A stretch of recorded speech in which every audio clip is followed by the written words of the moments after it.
Hoy, Sisi, hindi ka pa ba babangon dyan? Ano yan? Diyan ka na lang matutulog hanggang mamaya, ha? Ano ba? Inaantok pa nga yung tao eh. Ingay-ingay naman ang bunganga mo dyan. Yan, anak pa, sayaw pa, puyat pa more. Ano naman, nag-enjoy naman tayo ah. Ano pang nire-reklamo mo dyan? Kasalanan pa namin kung bakit napuyat ka at kung bakit nalasing ka. Kami pa talaga yung sinisisi mo. Niyaya mo ako eh. Siyempre kasalanan nyo.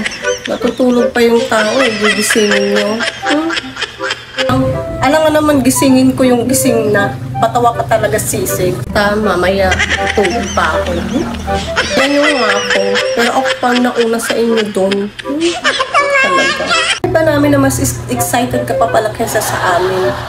Akala ko ba tinatamad ka? Pero ang ending, mas nauna ka pa sa amin. So ngayon, mag-disco eh. Kayo nga yung nakaubos ang pulutan dyan. Tuluan pa kayo. Tapos nga namin ang pulutan. Pero ikaw naman, busy ka sa pakikipagsayaw sa kung sino. Pero ano bang pinunta natin doon? Tunga nga lang. Ganun ba?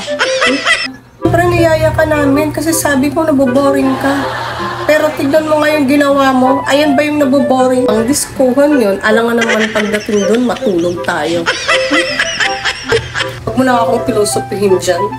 Naiinis ka lang dahil wala kang nakitang pogi doon.